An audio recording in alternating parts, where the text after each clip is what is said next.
ای آدم ما برای خانه خدمت کنیم ببینیم که غرامید است ما بگریزیم یگونسان. ساکنان این بینا واقع در کوچه شمس‌الدین شاهین شهر کولاب میگویند چند ماه باز با ترس و تشویش شب را روز میکنند. همو بیتونا و غلطیدن گرام بید ما تلخه کفشیدم گرم بستی کرد که دویدم ایسو برو اومدم یا ایسو اومدن که ببروین اپا ببروین که اگونو دوچه نشوه. باعث تشویش آنها کارهای ساختمانی است که پس این دیوارهای آهنین جریان دارند.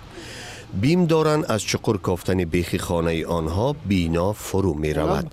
تو 25 متر روی قاعده و معیارهای سانیتاری بگویی، قاعده معیارهای شهرداری بگویی، اگر تا 25 متر همی باید که زیر هم یا کندن نشوند یا کندن در آینده خانه چی میشن؟ ویران میشن، عقوبت تقسیم میشن، فرو میروند، عقوبتی همه چیز ده. اگرچه بیناکاران میخواهند آنها را بر امن منزلشان مطمئن سازند، مردم وجههای برعکس آن را میگویند.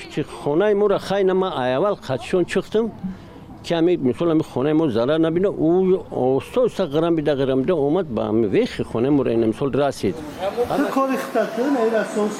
بحث معماران و ساکنان چند ماه باز ادامه دارد و فقط این فرو رفتن بینا موضوع آن نیست.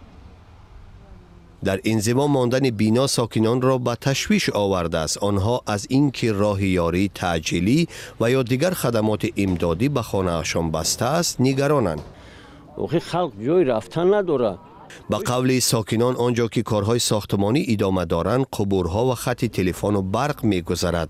با گفت آنها اینجا مرز قرمز است برای کافتن زمین.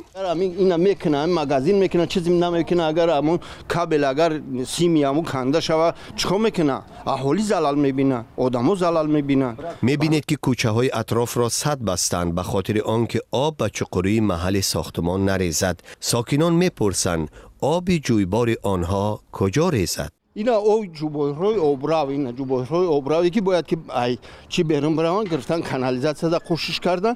کانالیزاسیون اینا او که اومد او بارون که اومد اینجا کانالیزاسیون محکم نمیشه. اینجا شرکت آریان رستم خانه استقامتی با مغازه و مرکزهای معیشی می سازد. ساکنان میگویند مخالف این نیستند اما نباید به خاطر راحت خود آنها را به زحمت اندازند.